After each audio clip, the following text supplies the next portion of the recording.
Drop. So floor is over to you, Rida. Hello, everyone. Good morning, good afternoon, and good evening to all those that are joining. I'm Rida Nadeem. I look after communications at the Carefield Group. And I would like to begin by introducing our panelists, starting off with Mr. Khalil. He's a purpose entrepreneur for responsible development by Green Solutions.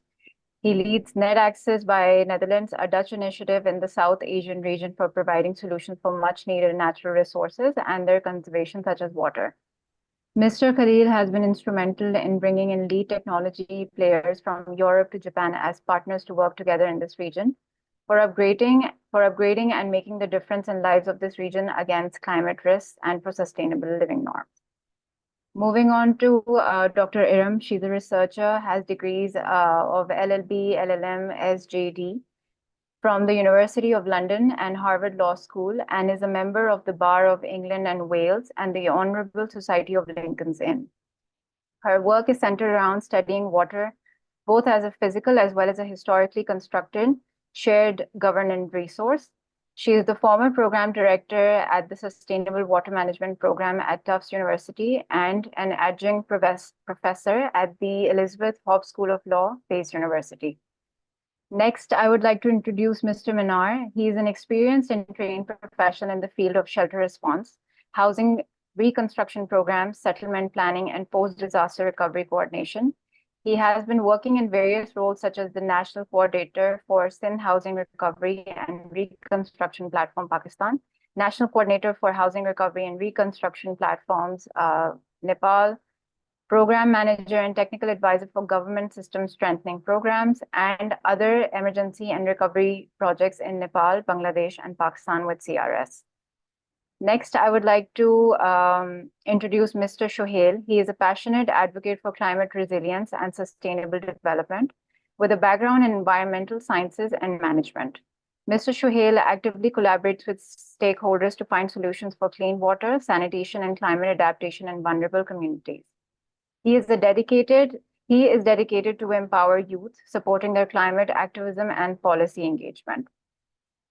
Lastly, I would like to introduce Mr. Tawheed. He's an associate director of the Karachi Urban Lab at IBA and an urban planner and geographer.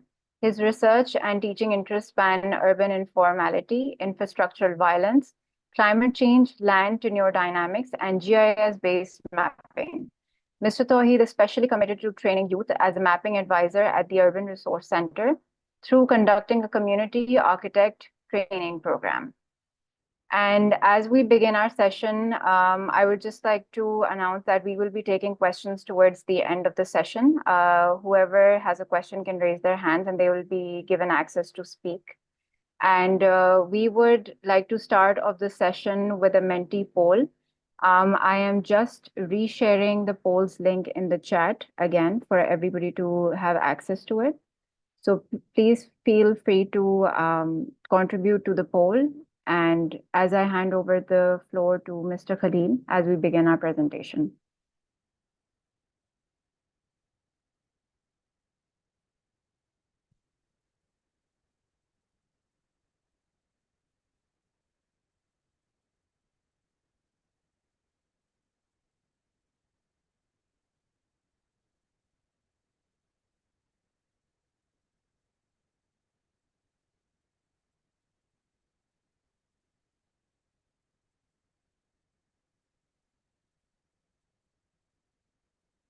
Mr. Khalil, over to you.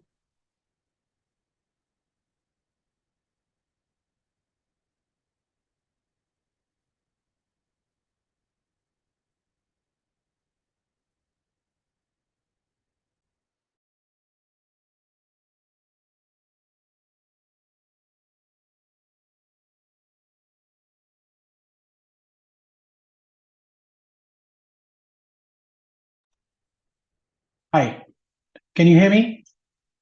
Yeah, we can hear you. All right.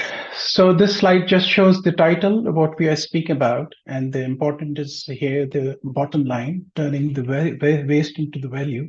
So let's see how we drive down the this presentation, and then advise that for LLA purposes, how we are going to convert the waste into value.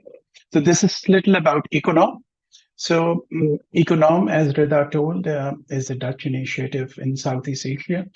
And then these are, at the bottom, some of our memberships and accreditations. Next slide, please.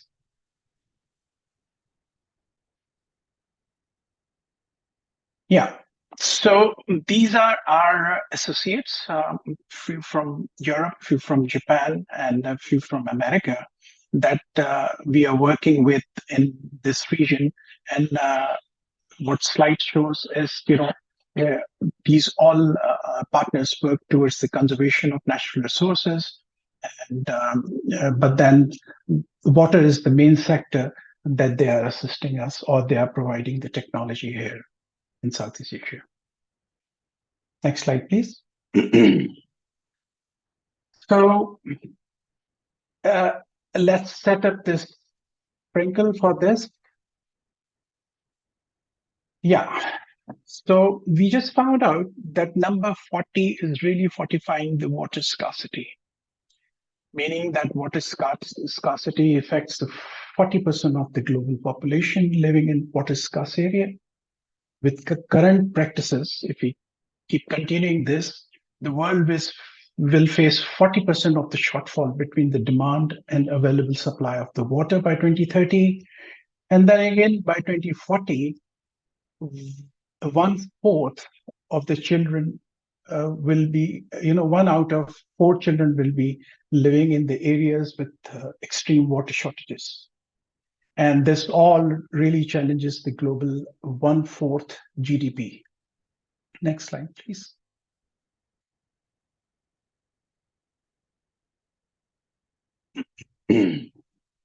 So water dilemma is, and how it's impacting the life. The weather and the climate change. By climate change is really making the difference in all over the world on our globe.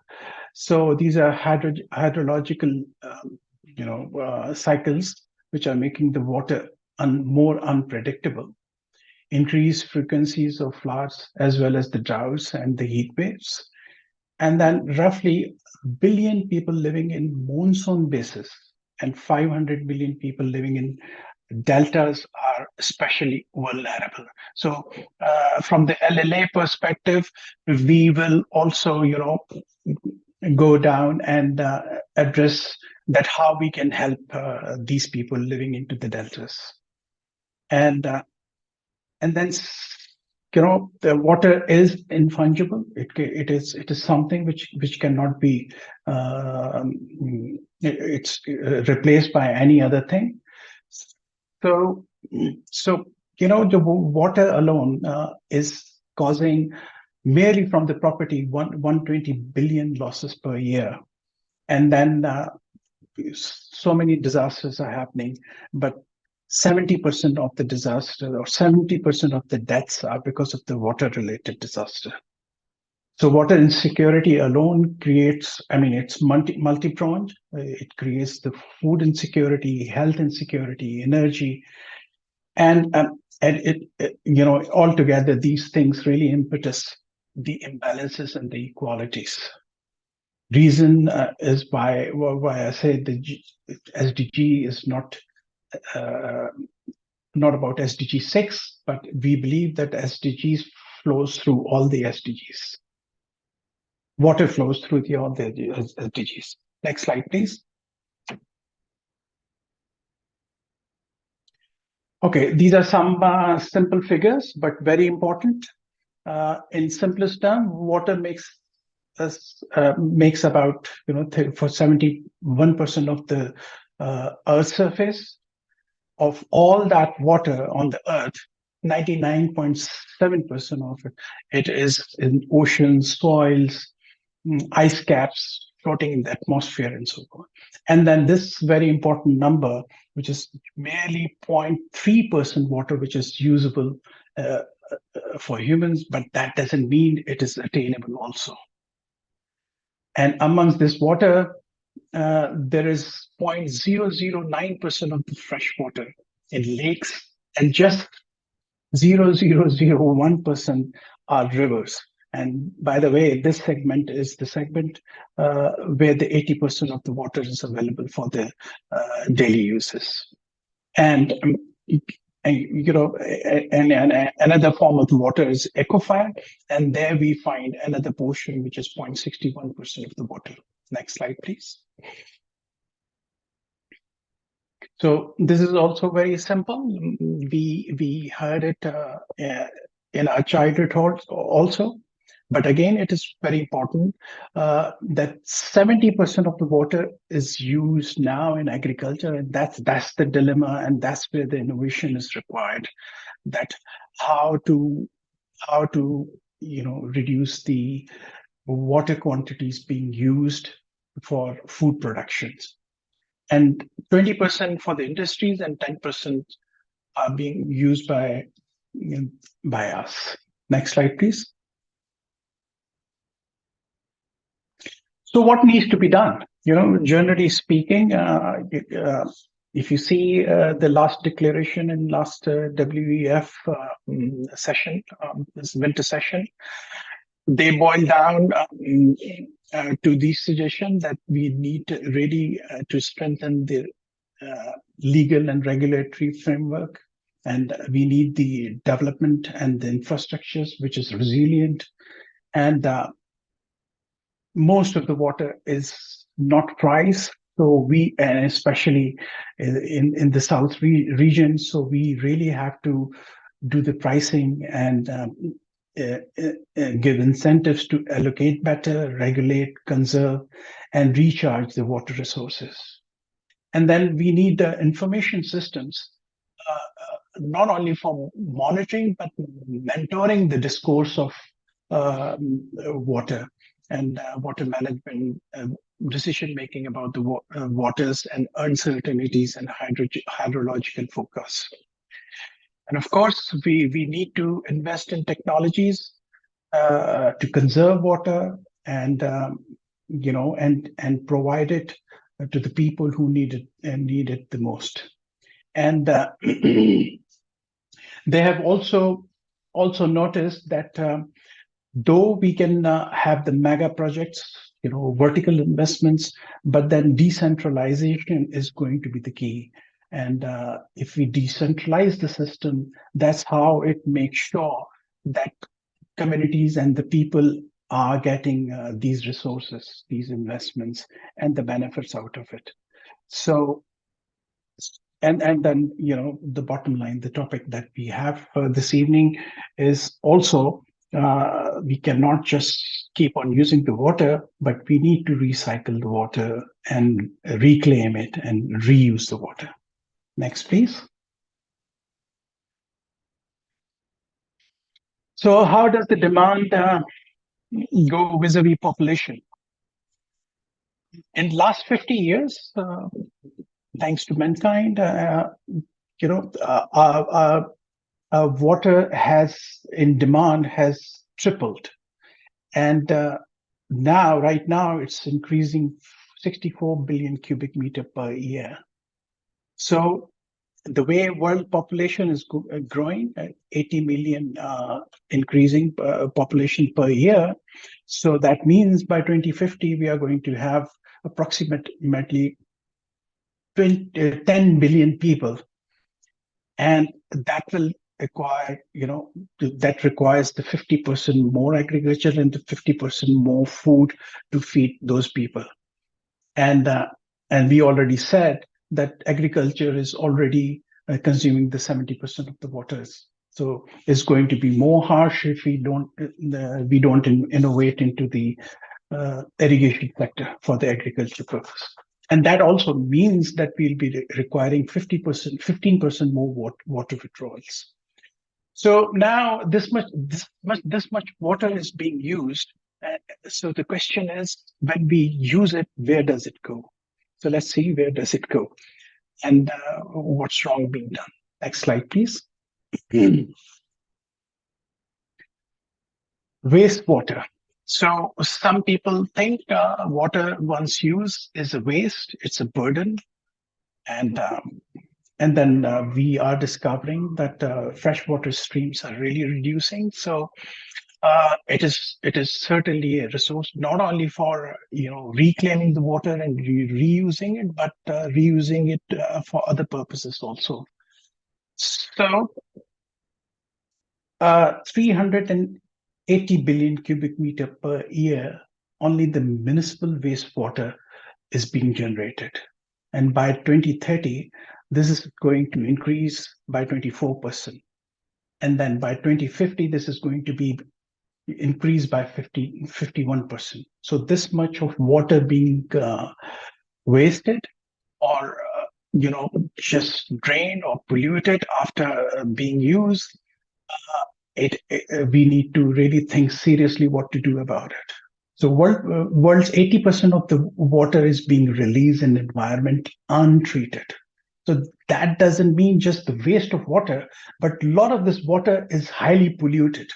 So it is not only wastewater, but it is, and then it ends up into the streams, water streams, and then it pollutes the water. So this water really needs really needs to be restocked, and wastewater needs to be repurposed or reused.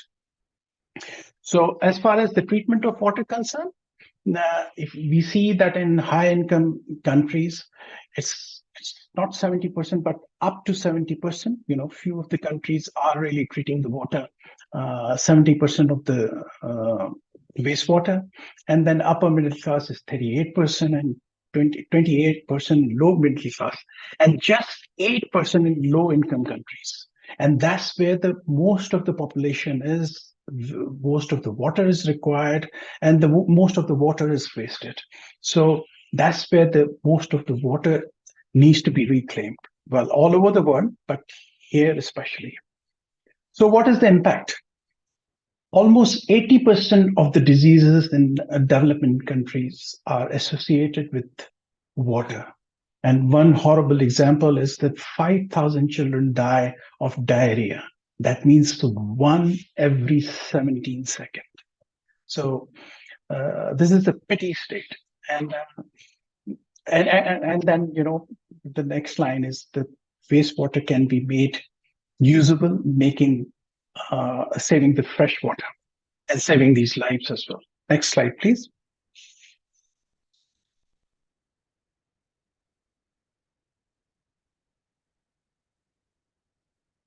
Next one.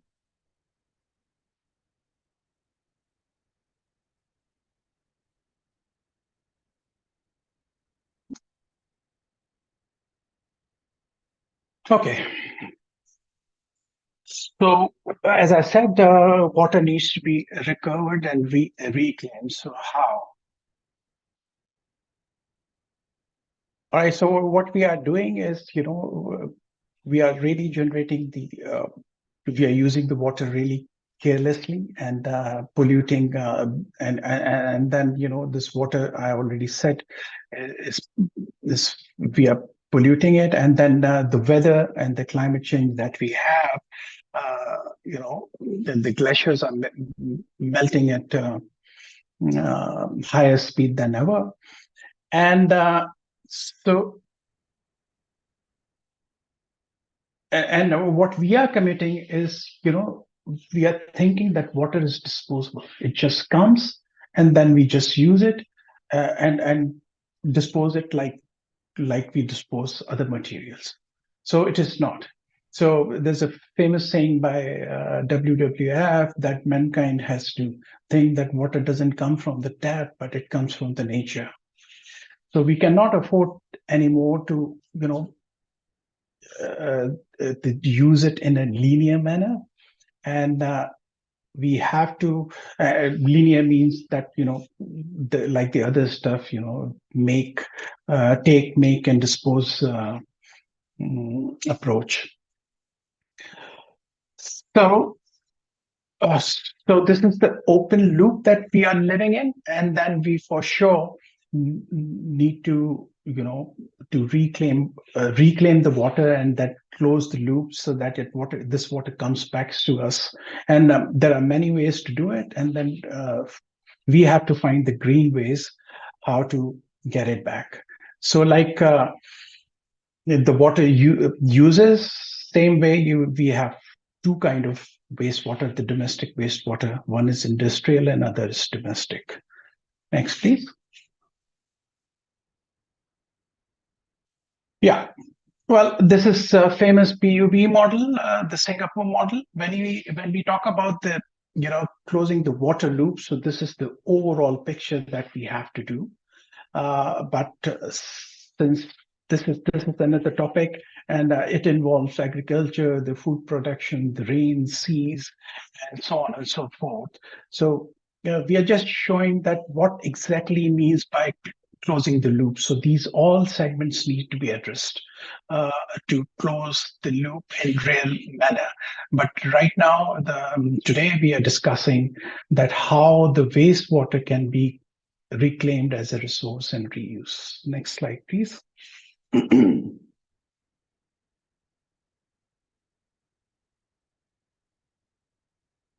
All right. So why do we have to really go green to, to reclaim this water? Like any other thing, like fossil fuel, water too has a carbon footprint. And right now, water and wastewater utilities account for 5% of GHG, the global greenhouse gases. And we'll be not surprised to know that 70% is caused by wastewater treatments. And this is just with the amount that we are treating right now, the wastewater that we are treating. And generally, it is believed that we are just treating the 20% of the water. So just imagine how this carbon is going to be by wastewater treatments when we do the rest of the 80% also, or when we gradually increase. So according to Global Water Research,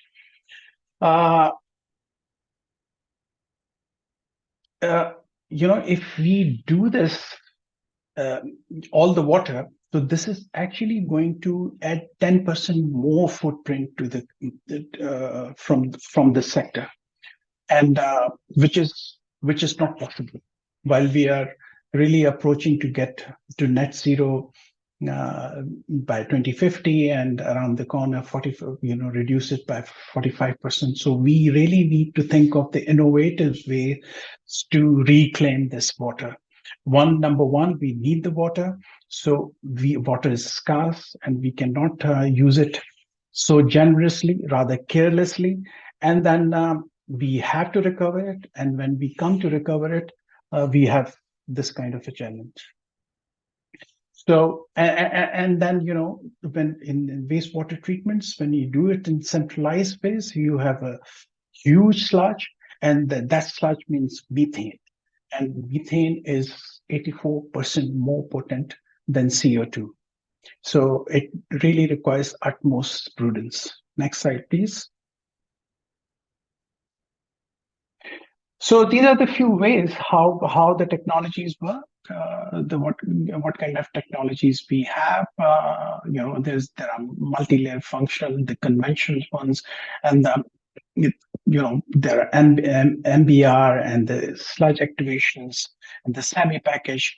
But then all of them, number one, these are centralized, and all of them really consume a lot of energy. They need a lot of land mass to be installed, and then with climate challenges, when you create these huge systems, and they become very fragile because of the unpredictable climate and weather. So again, these systems should be, I'm not saying they should not be, but they can be, but then, lot of burden on these systems has to be reduced at the earlier stage.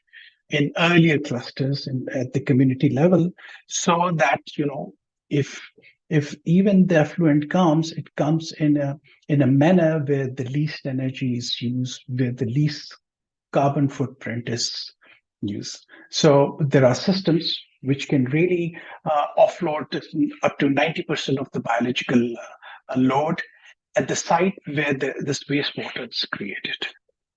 Next slide, please.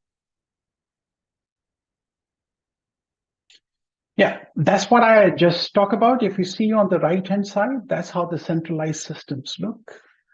And that's how a lot of sludge is created. That's how a lot of carbon is created. And that's how there can be a lot of risk for methane. But then, bringing all the effluent to these kind of systems need also the huge infrastructures. And one thing these systems can do, treat the water and just release it into the streams, water streams, like you can see at the top of this picture also. And the other way is, when the streams are there, but then, it is just the environmental case that you release it there. But then we have to bring this water, treated water, back to the system for the reuse. So for that, probably you need another infrastructures. So if you see the decentralized systems, I don't know how many of you are aware of how septic tanks work. Septic tanks are the dead bodies, few of concrete or few of some material, where there are 2 or 3 stages where the water comes in, the heavy metals settle down, then it goes to the second chamber and to the third chamber, and then water is 10 to 20%, of lesser biological mass. But the thing is, then water comes out for reuse of drain. It's not pathogen free, so it is highly disinfected water.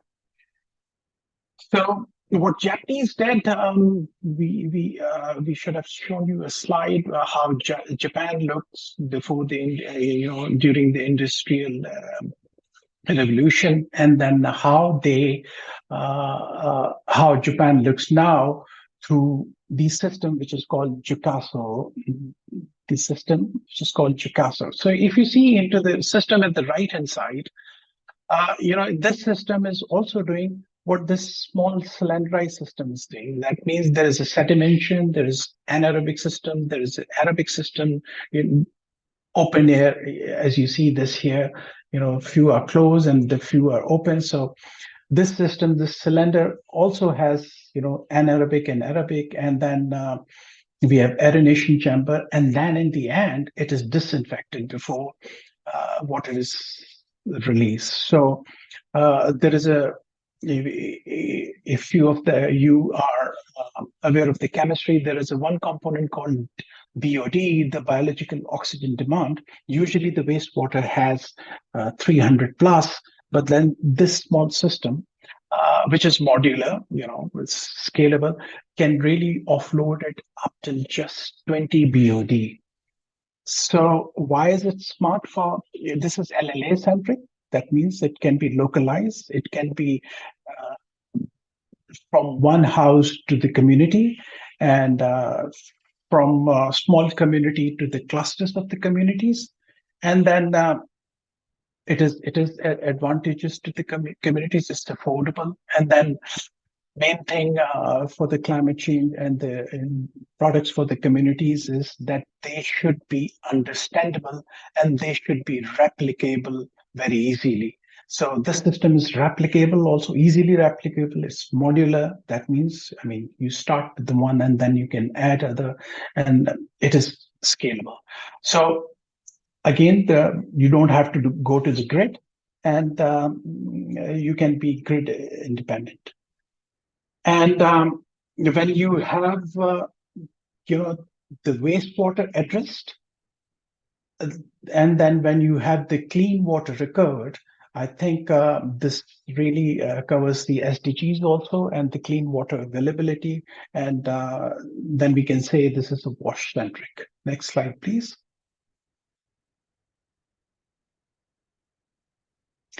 Yeah, so as I said, the system gives you the good quality water. It is a small footprint, save energy costs. So for you give the air to the system. So it gives, we need to, give it a blower, not that big blower, but like, for 60 apartments, 5 people each. So the amount of energy that we need is the amount of energy equal to the refrigerator. So that's a huge difference, and that's how the system is green also. And then you don't need any operators. You don't, these are autonomous systems, and then easy installations, and this is shockproof.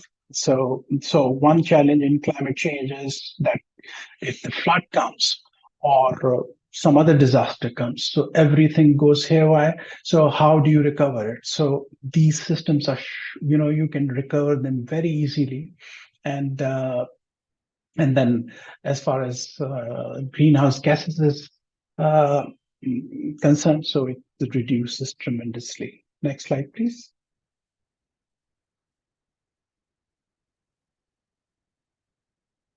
Yeah.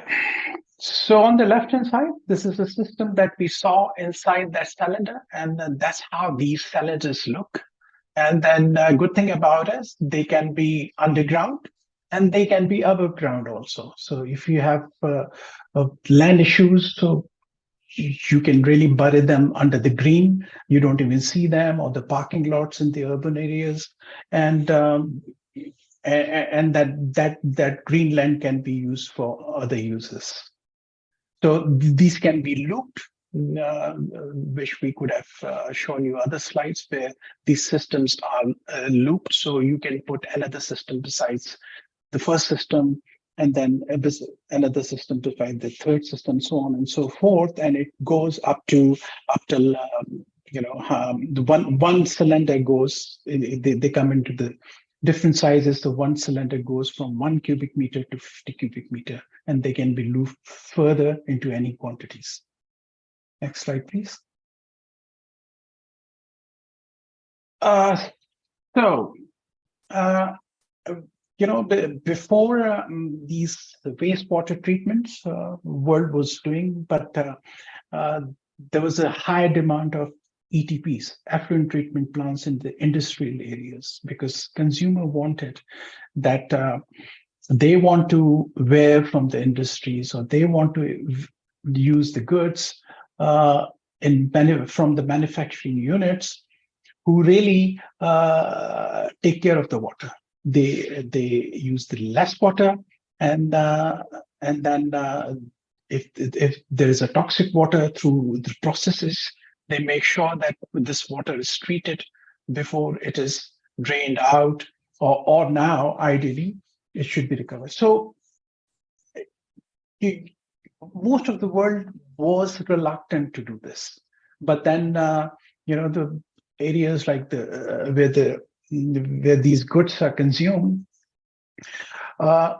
they put their foot down, and now ETPs are there, but then it's taken as a cost, but not as a business case. But now we think treating the water is the business case by the systems, which can recover the water for reuse.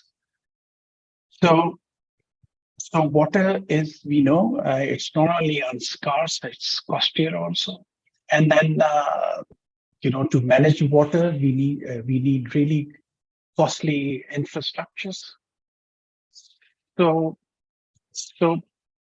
there is a need that the investments are made into this sector to not only treat the water, but then provide the clean water, usable water, through the through the reliant and autonomous systems, and not only in rural areas but in urban areas also.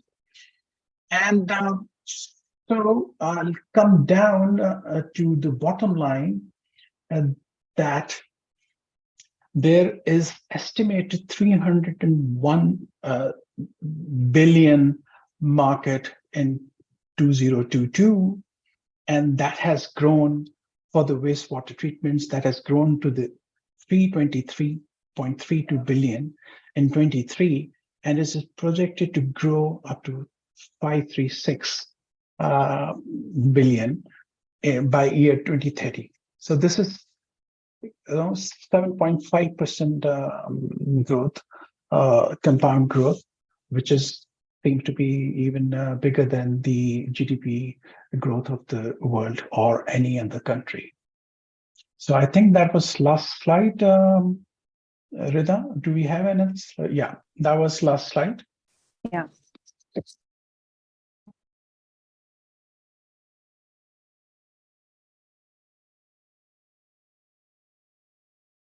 So with that, if I may welcome our panelist again, and I start with Dr. Sattar, Dr. Iram. Dr. Iram, so how do you first see the expert like you, the scarcity of the water, and where we are going really? So I would like to sort of start off by saying, Khalil, that this was an excellent overview, and I think it was very, very helpful. Rida, will you mind terribly perhaps stopping the screen share so we can all sort of see each other better? Yeah. So I really think that this was an excellent presentation. It was very helpful. You gave us a macro overview, and then you sort of like went through more details, and you offered us an example of a system that we can think of. Obviously, I think the issues are very clear to us. I think one of the things that I have issue with is, when we think about like water scarcity, essentially, as we know, there is no one who can live without access to water, right? That's a fact. So everybody needs water.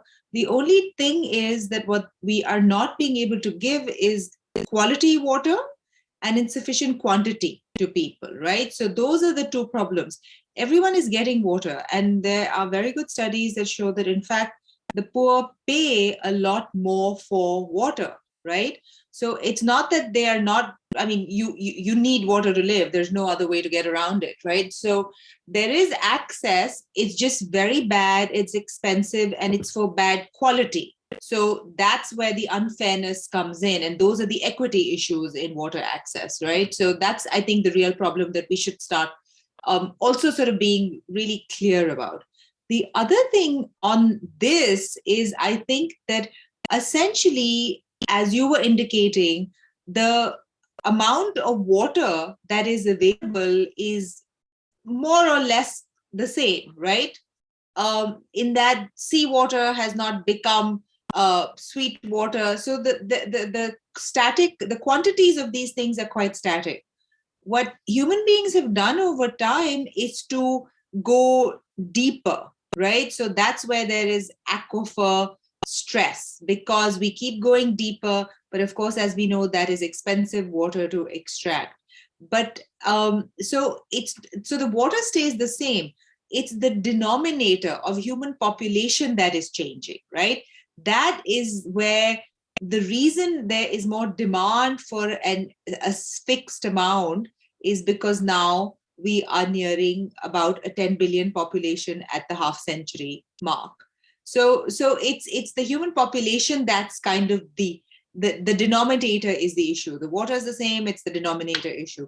So we have to sort of like really start thinking about these in these macro ways, and we have to be very clear about what is it we're saying when we're saying things, and then proposing solutions. And that is obviously very important to do. Specifically, now that we know that we have to like account for a lot higher human population, how are we going to service them?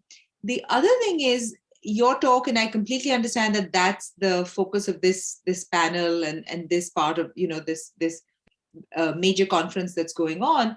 The issue is that there are a lot more needs that water serves within ecosystems. So you specifically mentioned the delta, for instance, right? So yes, human beings live in deltas. They will be massively affected. Coastal floodplains, uh, those are under stress and going to be further in stress around the world. Cities like Jakarta, for instance, huge population, it's very, very low lying. So there's going to be a huge amount of stress to human beings who live in areas where there is both land subsidence, but the other thing that they're impacted by is the water extraction. So there's groundwater extraction that is also leading to subsidence. And then, of course, there is sea level rise that is talking about, that's leading to sort of coastal erosion. So there's both of those. But I think we shouldn't just be focusing on the fact that these are very drastic and serious impacts that we can see coming on human populations. Coastal floodplains, there are countless other species. There's hydrological sort of impact that all of these changes are going to make.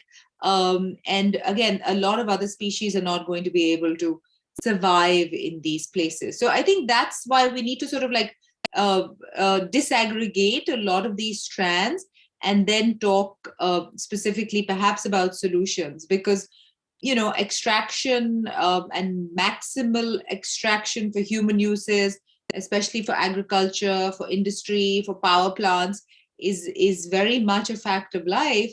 But there's a lot of other impacts that happen because of this extreme extraction. So those are sort of like the first round of high level responses that I sort of wanted to just lay on the table for the rest of our conversation, I guess.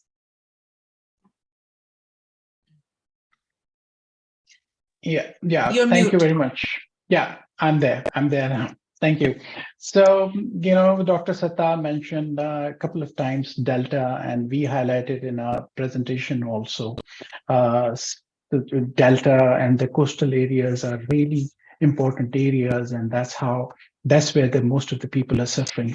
So I'll come to Sohail. Sohail, I'll ask you what if you can tell us a little about Delta 2100, the program that has been introduced in Bangladesh, and how do you see further to give the potable water to the communities into these areas? Because I understand the salinity is the big issue there.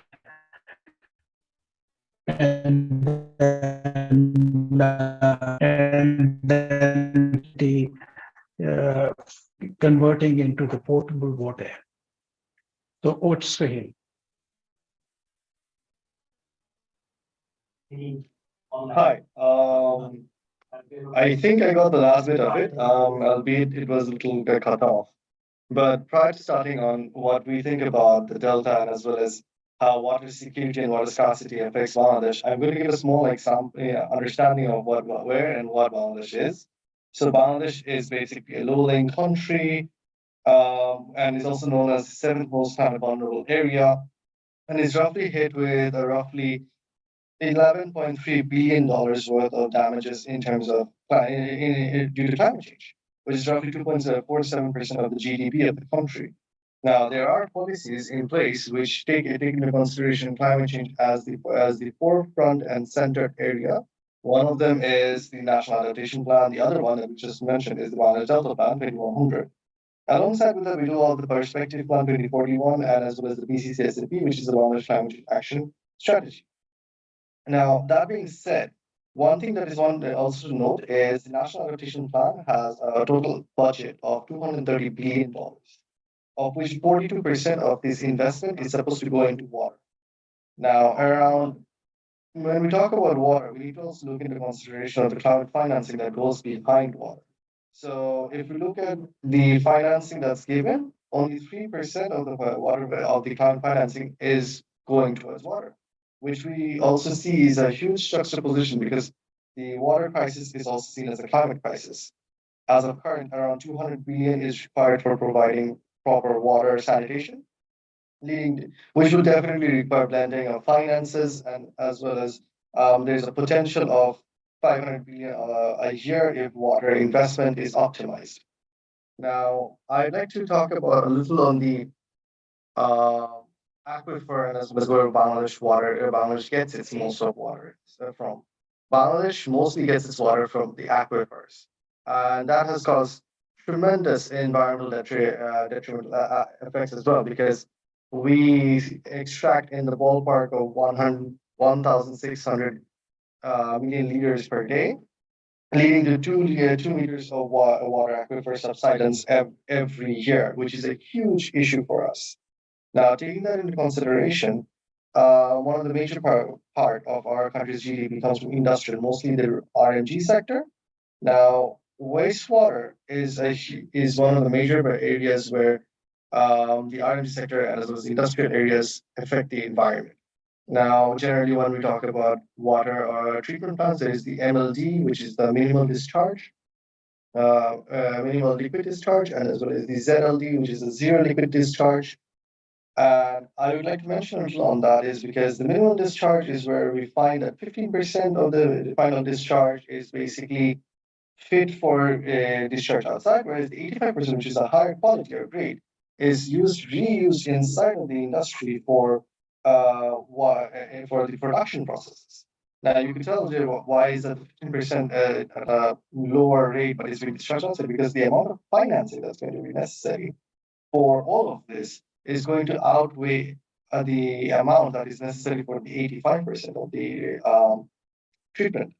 And in the zero liquid discharge, that is something that's seen as an utopian idea because 100% of water being treated is something that is not really possible because again, it falls under the minimum liquid discharge where 70% of the 7% of water that's being treated, the money behind that is going to be doubled when we do the full other 30% as well.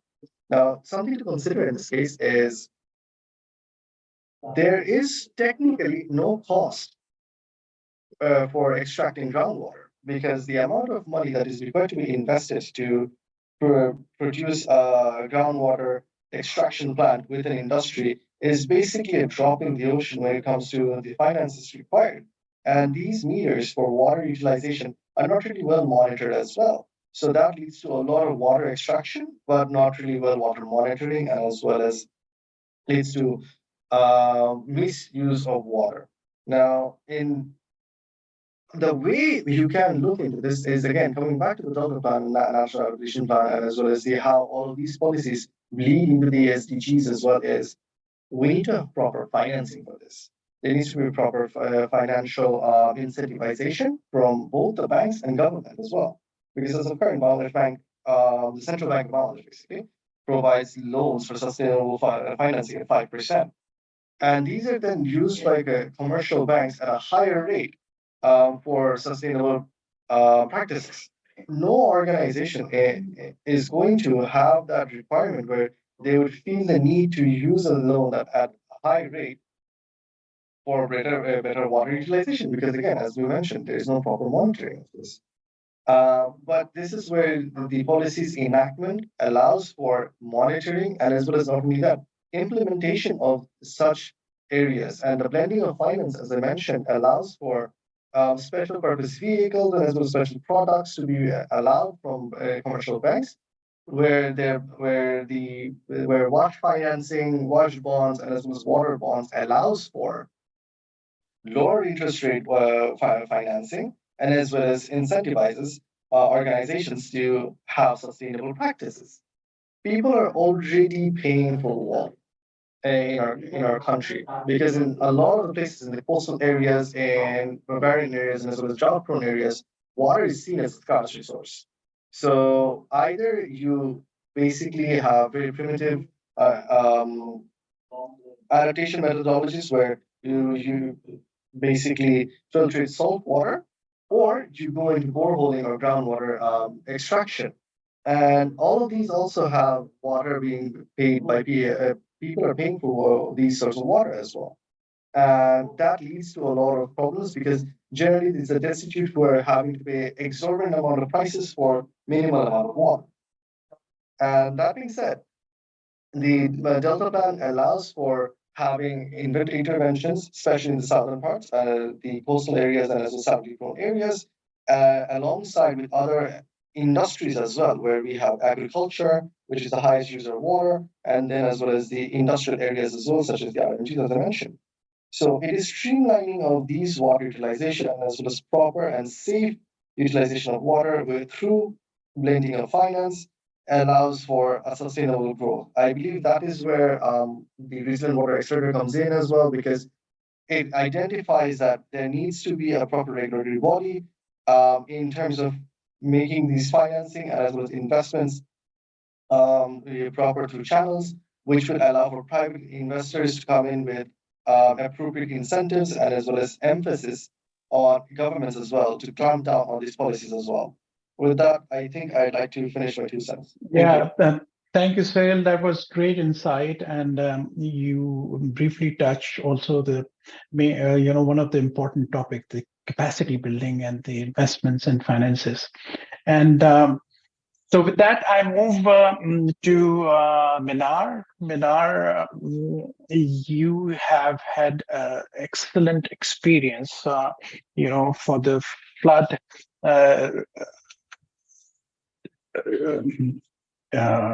habilitation housing in Pakistan. The disaster that happened in 2022. And then tell us about this program and your experience, how you are going to create the water provisions there for those affectees for the new housing.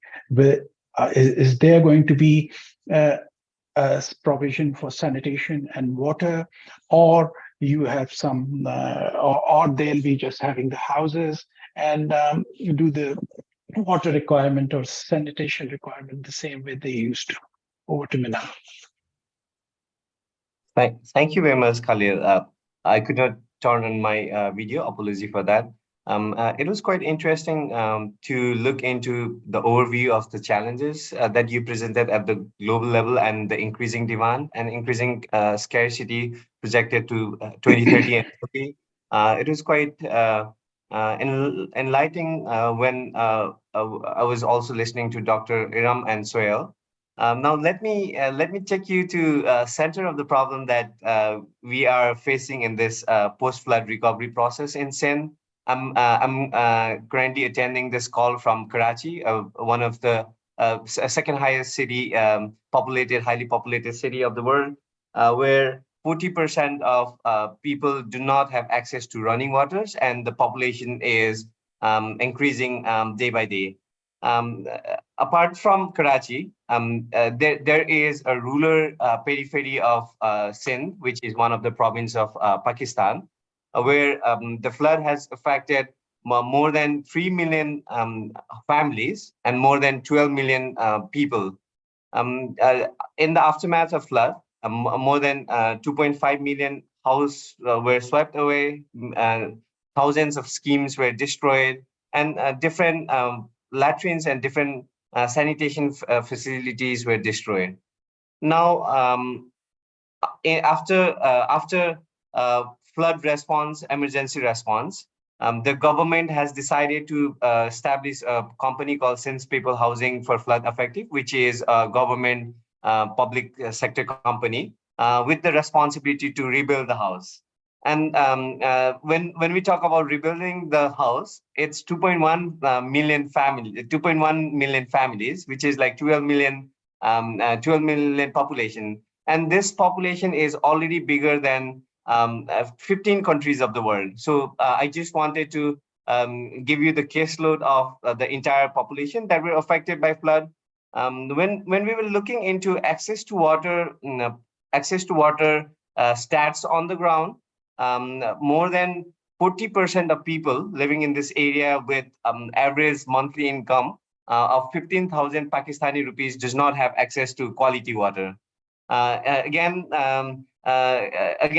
trying to indicate what Dr. Iram said is apart from the quality, people does not have sufficient access to water as per the standards, global standards, and it differs from place to place. Even there are such desert area in Karachi where 11 gallons is the total water accessed by the person, which is just like flushing the toilet 4 times and 5 minute shower that we take in urban areas.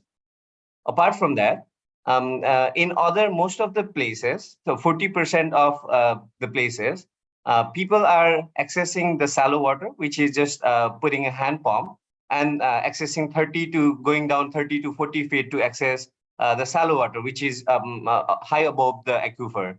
And at the same time, 80% of people does not have access to latrines, and 80% of the area and populations are not open, are open defecation. This means there is very high chances of contaminations. We are also doing the testing all across different areas.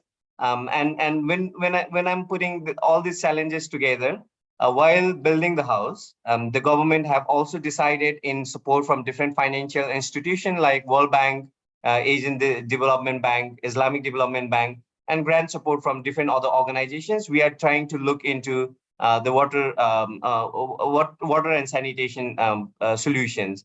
When we are now looking into the strategy, how to ensure that people have access to safe homes, resilient homes, as well as quality water and quality water and safe sanitation. In the process, we are also assessing what could be the estimated cost that is required for the entire Sindh, again, WAS recovery process with the WAS financing. It indicates that more than 600 million US dollar is required for water, access to quality water, and more than 500 million is required for safe sanitations. This is huge amount of investment. Recently, we had done a series of workshops in leadership of SPHF. In this workshop, we have identified that there has been a lot of millions of activities that were conducted since decade, very huge investment that was made on the ground. But when we look into sustainability and durability of any kind of interventions or solutions or technology, nothing are working on the ground. And the bigger question was operation and maintenance. And when we're looking at, we can see hundreds of reverse osmosis on the ground installed by different government, installed by different grant authorities or donors. But again, when we see on the ground, like it's not being localized, it's not community-led approaches, like it's not the local solutions that people prefer, and that's a bigger challenges which we are facing. And when we look into the strategy, there has been a proposal for number of options.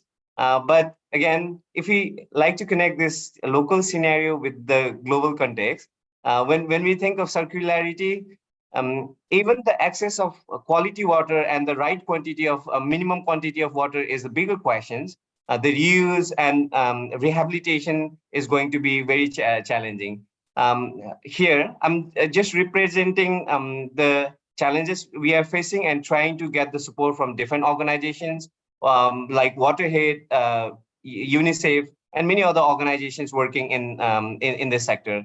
I might have been accompanied by colleagues Diba from IIM, Wasim from CRS, who are managing WAS project in different districts. This is also interesting learning for us to devolve into the discussions that we are learning from different contexts and scenarios, and we're looking into the solution. For now, we are just starting up. We're open to learn from the world, and that's how we are inviting different organizations, different companies and solutions to see what could be a sustainable localized solutions, which could be, again, owned by the local communities, owned by the local government, and could be a sustainable approach in the future. That's where I present all the challenges here, and over to Mr. Khalil. Looking forward to learning from all of us here. Thank you very much. Thank you very much, Minar. That was really a good overall view. And you, Minar, mentioned urban areas briefly. So we have another panelist who's working for Karachi Urban Lab. And thank you for your patience, Tawheed. I would like to ask you that how these challenges are met in a city like Karachi or into the other urban areas where we have number one, the water scarcity, as Minar said, in few people in few areas only few gallons of water is being given, which is like flushing the flush for 2 or 3 times.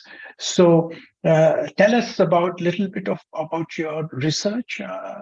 What is happening in city like Karachi or other urban areas, and what do you see is the most viable solutions for that? Over to you, Tohid. Thank you, Mr. Khalil. It's really interesting to hear a more sustainable system and action to turn the wastewater into value.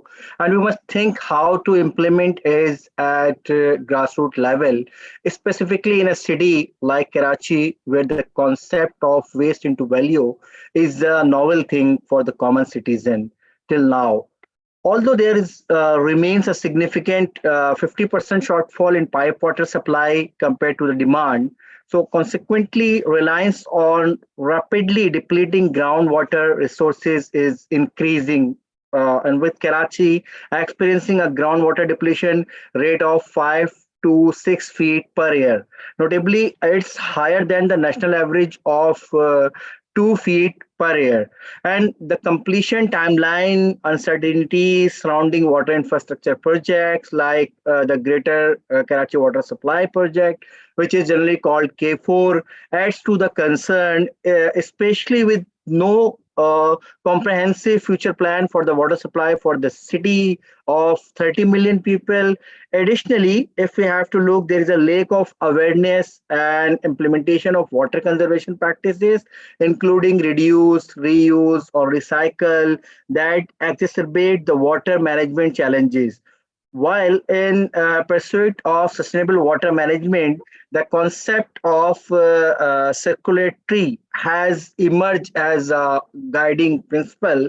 Here, I want to highlight a groundbreaking initiative from Karachi, one of the University of Karachi, which is called Malay University, that is leading to charge in closing the loop in water usage through innovative wastewater treatment and reuse practices powered by solar energy. So at Malay University, wastewater is not seen as waste, but rather as a valuable resource. Their wastewater treatment plant represent a crucial stage in circulatory pathway of water. So here, wastewater is collected and treated and repurposed for various application, eliminating for traditional approach of discharge it directly into the environment. Through advanced treatment processing, contaminants and pollutants are effectively removed, transforming wastewater into valuable assets of the university. So this is one of the kind of example I evident. So I think like-minded people, likewise, I heard most of the panelists gave a very precious views and discussed the different kind of challenges those are facing. Although from the coastal region, for the interior areas, for secondary cities, as well as the primary city like Karachi, Lahore, and some others in Pakistan. So we definitely think about it, how to set these kind of examples and how to implement all these into at grassroots level. So these are the my thoughts and views. Those are pop up with this kind of discussion. Thank you. Thank you, Tawheed. The points that you raise, and let me tell you that the system that we mentioned, this Japanese system, there are about 2 million plus installations already. And in southeastern region, they started with Indonesia, out of Japan, and then Malaysia, and then India. So India has embracing it so fast through their programs like Har Ghar Jal and other sanitation program, and then like Minar mentioned, open defecation. The drive against the open defecation. So, and in fact, Minar comes from Nepal, and Nepal claims to be now at zero open defecation. So I would come back to you again, Minar, and please let us know that having a decentralized systems, how do you think it's, and to your other experiences also, you have worked with UN also and Nepal also. So how does it actually empower the communities? How really it empowers the frontline people who are facing this? Thank you very much. It's good to get back to the discussion with my own country. In Nepal, I've been working. I was working in Nepal since 7 years in water, sanitation, and shelter sector. From 2015, when there was earthquake, the post earthquake, there was this big reconstruction program that was launched by the government, which included multi-sectoral recovery. Water sanitation and hygiene support, and the strategy was released back in 2007 in Nepal, almost in 2007 in Nepal, and it was implemented through the local government when local government was there. There was gap in the local government where mayors and chairpersons of the local authority were not elected. The intervention and implementation of solutions and implementations of that strategy was a little bit slow. But after earthquake, it was also opportunity after the disruptive changes where there was very intense focus on access to water as well as access to improved sanitation. There was also a slogan that Nepal at every level would be open defecation free, and that would be home for tourists, which Nepali believes as God, and Nepal also depends on tourism. When there was local government again in 2017, then it was the bigger change in terms of Nepali politics. There was a new constitution in Nepal which empowered the local government in terms of budgeting, planning, and with other financial and strategy and decision making power and authority. This was a key change when the power was shifted to local government, and local government have come to sign this agenda and to come to agree this agenda that they will make open defecation free in every municipality, in every rural municipality. And when they were integrating this policy into their local annual planning and budgeting system, there were some incentives that were provided by the government in support of different organizations, and also in support of the community by mobilizing the community and mobilizing different groups on the ground. Like, for example, women groups, mother groups, students in the schools. That is where the first thing that happened is few of the municipalities starting to declare that we are open defecation zone, open defecation municipality. There were different promotions. There were different recognitions of those municipality in terms of having the first, second, third open defecation free municipalities, which again spread like a wildfire, where different municipalities started to see other municipalities who are already implementing this strategy and declaring themselves open defecation free. Coming back to Nepal till 2020, almost 80% of Nepal has been declared as open defecation free. And there has been regular monitoring by the federal government, regular monitoring by different UN agencies and organizations, and report has come as fair enough to accurate. There are some rural municipalities where behavior change is still a challenge due to culture and the social perception, they believe, which might take a time, but we can say 90% of Nepal is now open defecation free, and it wouldn't have been possible without the local initiatives and without the community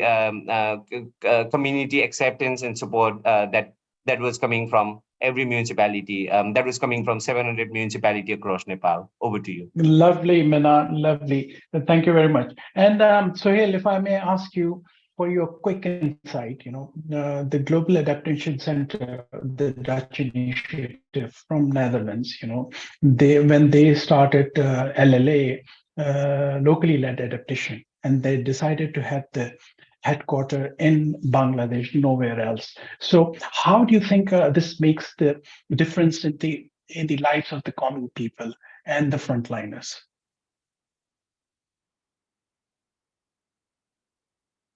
Could you please repeat that question for a second? You cut off in the middle. My question was that Global Adaptation Center, when they started in LLA, the locally led adaptation, they decided to have the headquarter in Bangladesh, and that's probably where they thought the research is needed and the measures are needed. So how do you think it has made the difference in the lives of the people who are facing the climate change as frontline?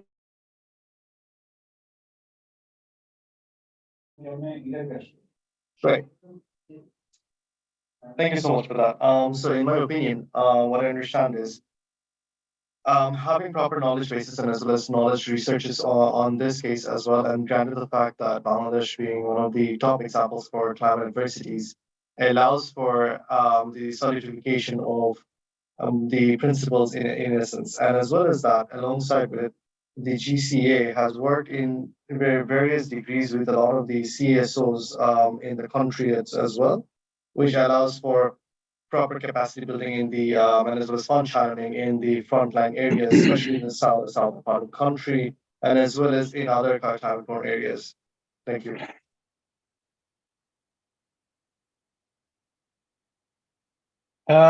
Yeah, thank you very much, Sohail. And now, Dr. Sattar, if I may have your overall insight, and also I see that you have taken the initiative to address how the world is facing the situation, what you title as, but floods to droughts. So if you could just give us the overall perspective of today's discussion and also cover that topic. Thank you so much, Lil. So actually, I think this has been deeply informative. I think we've learned a lot from people, and especially we've heard about, for instance, specific things that are happening and the demands for big urban areas. We've heard of, the sort of the stress of places such as in Karachi. So this has been deeply helpful. I think what I'd like to focus on is maybe two things that I would like to highlight. One, essentially about 60% of climate finance is debt-based.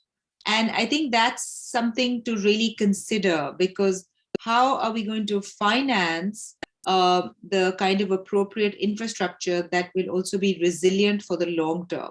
So I think we really have to start thinking about that very, very hard.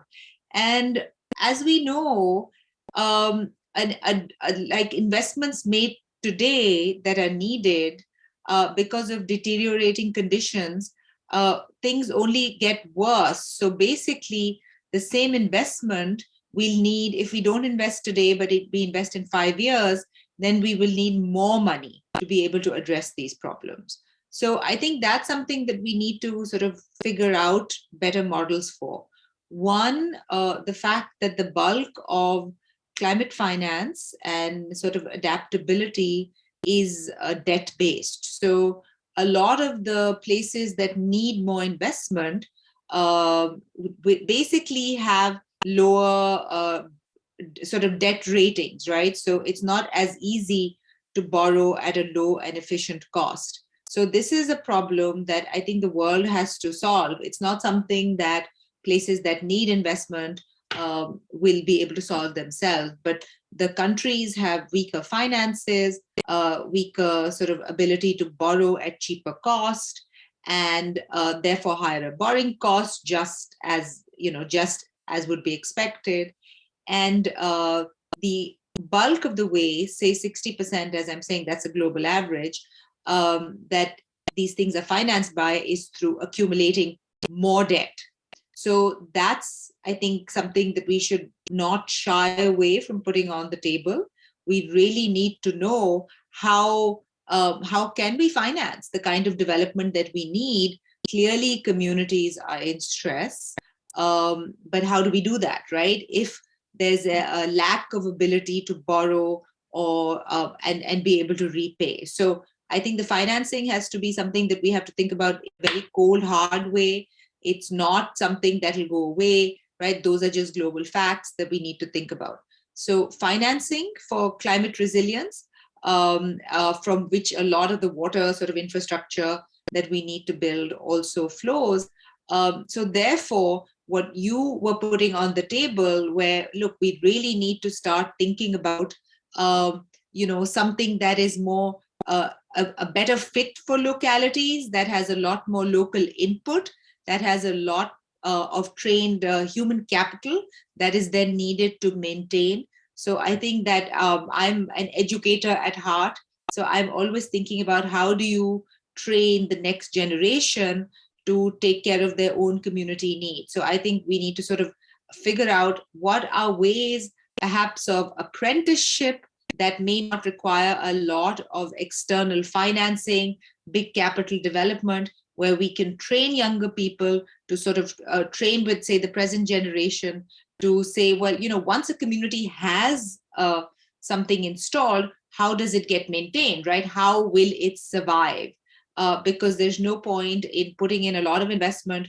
We see this also. There are countless examples of how once high capital investment is put, the maintenance is very, very weak, which is where, it's like the build and the rebuild model, right? So it's not maintained, so infrastructure deteriorates. So I think we really have to figure out how do we have trained human local capital that can actually do the maintenance for appropriate infrastructure. So those are essentially the things that I really think we need to think about. Financing, the fact that there is a lot of debt-based financing for climate adaptation, and what does that mean for the kinds of things that we build. And lastly, I'll end where we began, which was, look, there is essentially what we do know, a lot more climate variability, right? So the rainfall is more intense. Look at what just has been happening in Gawad recently, right? 30 plus hours of non-stop rain in Gawad, 4 to 5 feet of standing water, which is hugely destructive, right? For communities, for health, for accessibility. There's also been a huge impact on, for instance, people's boats. I mean, if you go out to fish and you have small boats, they have been massively destroyed and damaged with the storm. So the sort of the financial capacity of the community to rebuild and cope with disasters. So basically, there's a lot more climate variability, right? So it could be that rainfall events are more intense, but also that droughts are more punishing and longer. So it's both extremes. So basically what's happening is that there is a lot more climate extremes at both ends of the spectrum. And we therefore need to have projects that we develop for that can meet that kind of variability. And that kind of climate variability is very difficult from an engineering perspective to plan for, right? Do you plan for the 100-year flood? Do you plan for the 30-year flood? What do you plan for? How much money is required? So essentially, a lot of planning and development now has to become much more adaptable and workable and functional for extremes of weather, which is much more difficult. It's not as easy as it used to be, where you could make a utility project and, like have it run for 30, 40 years and really conditions would not change. But now there's a lot more variability. So I think that those are the things that we really need to sort of really think hard about. One is the financing model, and the other that unfortunately, with the unsettling of the climate that we can see lasting, it's kind of baked in, right? This is what's always talked about. So at least to the end of this century, so 2100, right? We can see that a lot more climate variability is built in, is baked in. So how do you, because you need to work more for sort of like to have things that are much more resilient to deal with variability, how do you then finance that? Because what does that do to the financing of the solutions that are put on the table to help communities be more resilient, and cities and etc. be more resilient? So those are the two big macro things that I think we really have to think about.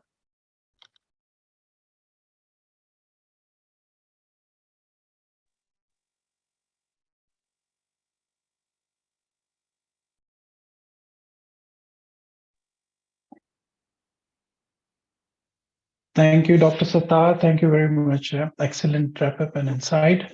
And Rida, do we have any questions in the chat box, or would you We like don't to have- open for the? Yeah, we don't really have any questions. We just have somebody suggesting to read a link based on about how slum people in the coastal region access the drinking water. The link is in the chat for everybody to access to. Yes, that's an excellent link. So thank you to the person who shared that. I think it's great that that kind of initiative is in place. And again, the visuals are great. It's easily understandable. So obviously, I think more stuff like that should be developed. But thank you very much to the person who did share that link.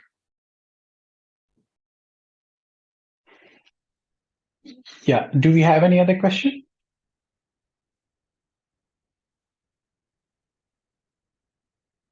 There's one more that says, what challenges do you face in the governance systems in water infrastructure? So can I get this question over to Tawheed?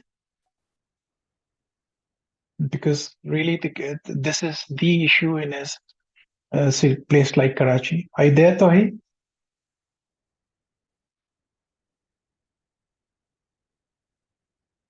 Tawheed? What's your question?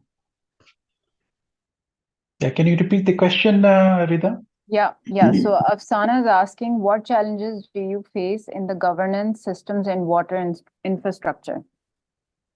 So, in case of Karachi, because the governance is a kind of fractured governance, and Karachi's land is under control by different sort of 19, 20 different agencies, and there is one entity which is responsible to supply the pipe water, which is called Karachi Water and Sewerage Board, and now it's turned into the Karachi Water and Sewerage Corporation. And just in last year, the mayor of Karachi is adding to that corporation. But during the last 8 to 9 months, we failed to see any kind of improvement in terms of water supply, distribution, and everything. Although they are running one of the project with the World Bank as well, which is about to enhance the capacity building. But the core issue for the Karachi instance is about uneven distribution of water. For instance, one of the middle income group area of Karachi is Gulshan Iqbal. So in one lane, the people are enjoying the water, although it's alternative days, the supply of water is to be there. But at just opposite to that lane, the people have no access, no water in their pipes since many months or at least 1 year. So this kind of uneven distribution is just because of the political influence at some extent, at the institution have lost their capacity to supply the water due to the different reason, and one of the reason is about the failure to govern on that. So this is one of the major challenge that Karachi is facing nowadays, and we have to revisit the water distribution pattern at one end, as well as the water extraction pattern, as I all mentioned earlier, that's happening in Karachi. So for scene, I am looking at for the next 5 years, it's very difficult to get groundwater as well for the citizens of Karachi, and there is no promise by the governance and the institution for the upcoming project. So it's very difficult uh, to get the water in future. Thank you.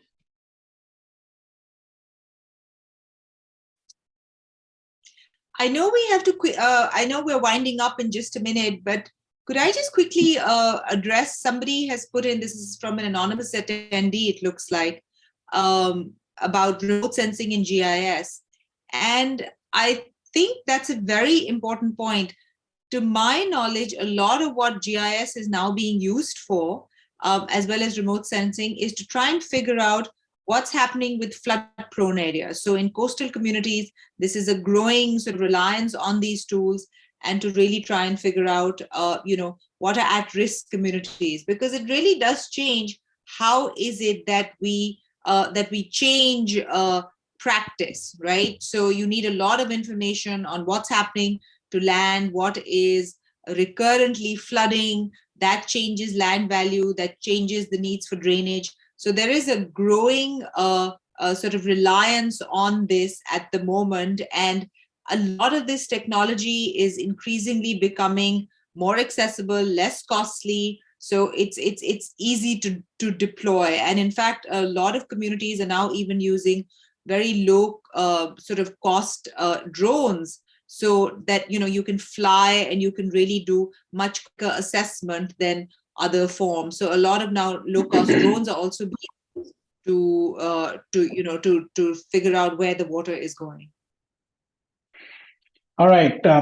Thank you very much, all the participants. I hope it has been really fruitful for exchanging this knowledge. And in the end, I would like to say much thanks to the Gobeshona for providing us this opportunity. And then more than that, Independent University of Bangladesh, and then ICCCAD for doing such an excellent show. And we wish them the best of the conference ahead. Thank you all. Thank you so much. Before leaving, may I request for a group Yeah, photo? yeah. Please, all the yeah, sure. Can you please come?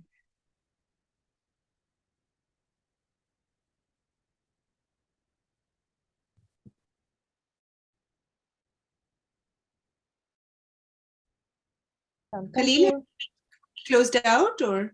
Yeah.